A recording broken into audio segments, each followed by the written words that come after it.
One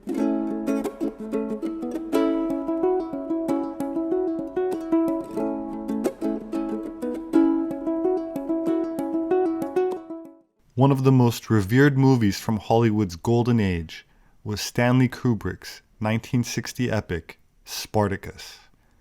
Starring the late Kirk Douglas, the film is about a Thracian gladiator, born and raised as a slave, who eventually turns on his owners and goes on to become the leader of a massive slave rebellion in antiquity.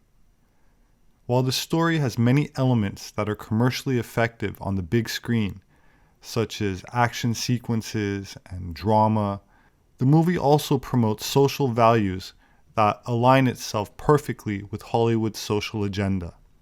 In fact, one of the founders of the organization known as the Illuminati, Adam Weishaupt, adopted the code name of Brother Spartacus within the order. Karl Marx, Joseph Stalin, and Vladimir Lenin all praised Spartacus as he was a major figure in communist Soviet ideology. And while most people are familiar with and can relate to the story of the underdog that stood up to power, there are some covert elements to the story that are much less known. That said, 1 in 3 people in the Roman Republic were slaves. While this statistic might sound like a lot, in a historical context, it really isn't. According to Herodotus, there were 7 helots for each Spartan in 479 BC. A helot isn't quite a slave. It's an intermediate status between slaves and citizens. But they were forced to wear humiliating clothing to distinguish them from the Spartan population, and were publicly punished through annual beatings to remind them of their servile position. One ancient writer, Plutarch, describes how the Spartans made the helots drunk to show the young Spartans the problem with drinking in excess. He also describes how the young Spartan men could run through the country armed with daggers and murder helots at will. This was intended to terrorize them, to keep them under control. There was no penalty for killing a helot. That said, at its peak, the ratio was probably closer to 20-1. That is, 20 people owned by the state to every 1 free Spartan citizen.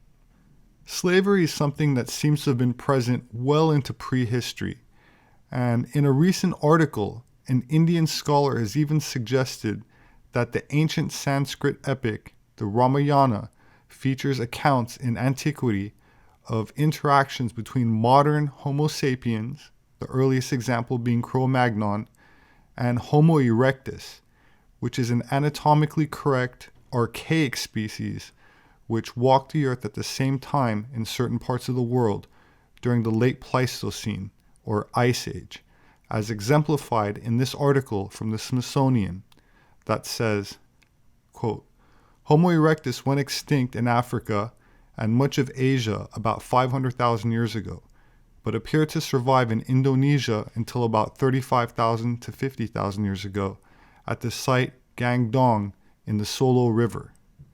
These late members of Homo erectus would have shared the environment with early members of our own species, Homo sapiens, who arrived in Indonesia by about 40,000 years ago.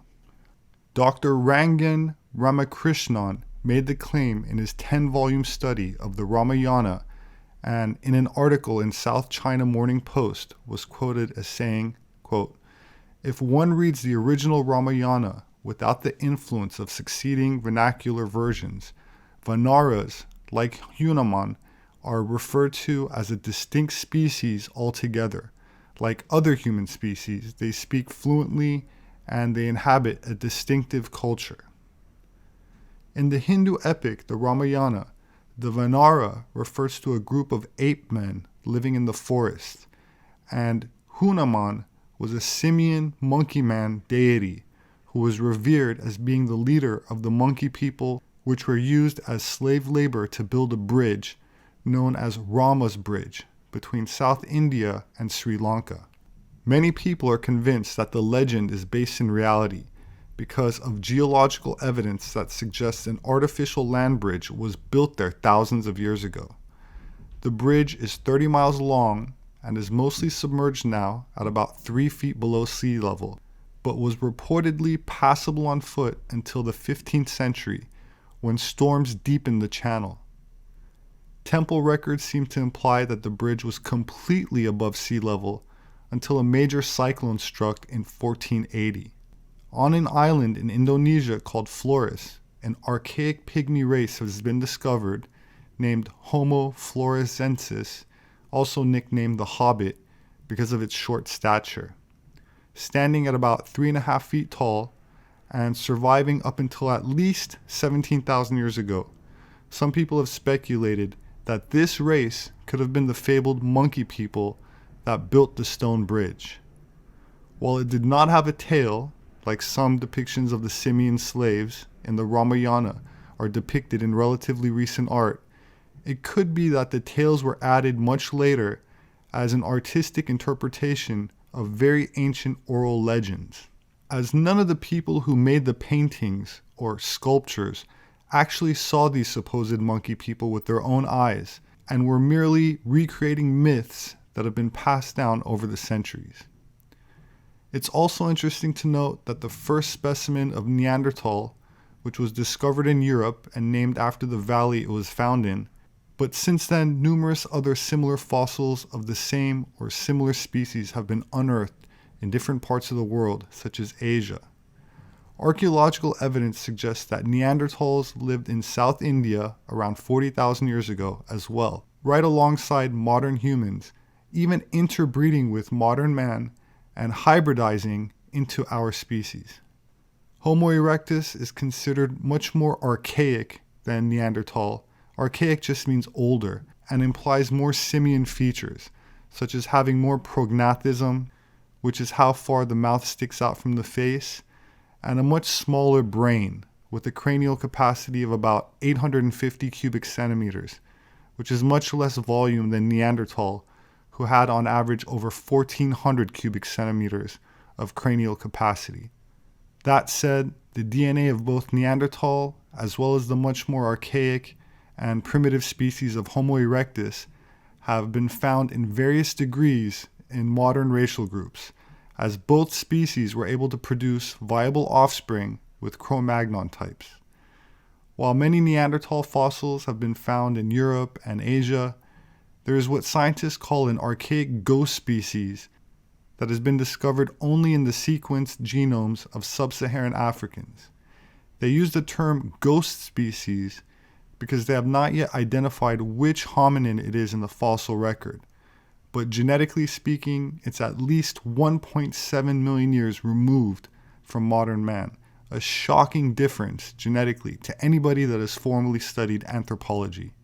So regardless of who built the bridge, or if the Ramayana epic is even based on real events at all, it is clear that slavery has been around for many millennia, even longer than many of the modern races have been reintroduced to each other during the Holocene or current age.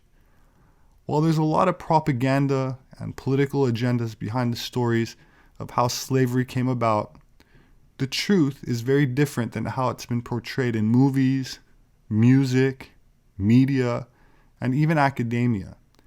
But some scholars, however, are brave enough to go against the grain and are able to confront reality rather than just embrace popular politics. Henry Louis Gates Jr. is an African-American literary critic, historian, and professor at the Hutchins Center for African and African-American Research at Harvard University. Here's what the Harvard professor has to say about how slavery has come about in modern times. There were African middlemen, and they would fight wars with other Africans to enslave them to sell to the white man. Slavery was a huge business for different African kingdoms. You know the story that we got when we were kids, that your ancestor was out on one Sunday with his girlfriend and some white man jumps out of the bush and throws a net over him? It's not how it happened. Slavery was big business. Africans sold other Africans to the Europeans. Which brings us back to Spartacus, a slave who was trained to be a gladiator and plotted his escape around 73 BC. About 70 other slaves were part of the plot. Though few in number, they seized kitchen utensils, fought their way free from the fight school, and seized several wagons of gladiatorial weapons and armor. The escaped slaves defeated soldiers sent after them, plundered the surrounding region, recruited many other slaves into their ranks, and eventually retired to a defensible position on Mount Vesuvius. Spartacus and his slave army defeated several attempts by the Romans to police the matter, and grew their ranks to some 70,000 strong. After several major battles, Spartacus's rebel forces were eventually crushed, with Plutarch, Apion, and Florus all claiming that Spartacus died during the battle, but his body was never actually found. In modern times, Spartacus became an icon for communists and socialists. Karl Marx listed Spartacus as one of his heroes, and described him as, quote, the most splendid fellow in the whole of ancient history, as Spartacus remained a great inspiration to left-wing revolutionaries throughout history. In ancient Rome, a slave was freed in a ceremony where the slave's head was shaved and a pileus was placed on it. The pileus was a brimless felt cap, and among the Romans was an emblem of liberty, traditionally made of white, undyed wool. Many of these freed men would organize themselves into secret groups with the shared goal of overturning existing power structures to bring about an egalitarian utopia, much in the same way that Spartacus would share looted spoils with his slave army equally. One of the reasons he was so popular and experienced such rapid growth and expansion. Following the assassination of Julius Caesar in 44 BC, Brutus and his co-conspirators instrumentalized this symbol of the pileus to signify the end of Caesar's dictatorship. These Roman associations of the pileus with freedom from rulers seen as suppressive or too powerful was carried forward to the 18th century, when the pileus was confused with the Phrygian cap, then becoming a symbol of those values. For example, it became the symbol of the Masonic French Revolution. After the overthrow of the French monarchy, the French Declaration of Human Rights was said to be officially recorded as the Masonic values of the new French government, whose new motto was freedom, equality, and brotherhood. The official document of the Declaration of Human Rights is guarded by Masonic pillars and contains several occult symbols, such as the all-seeing eye of God and the red Phrygian cap, a symbol of free men or Freemasons. I've included a link to a video in the description where this thread of thought is carried out a bit further, involving the covert events that carried France into a war against Germany, again in the name of freedom, equality, and brotherhood. My name is Robert Sepehr. I'm an anthropologist. You can find my published books on Amazon. They make a great gift. I would like to thank those who support me through patreon.com. There should be a link below for those who are interested. I appreciate it. Thank you. I also would like to extend my gratitude to anyone who shares these videos. Please remember to hit the like button and to subscribe for future updates.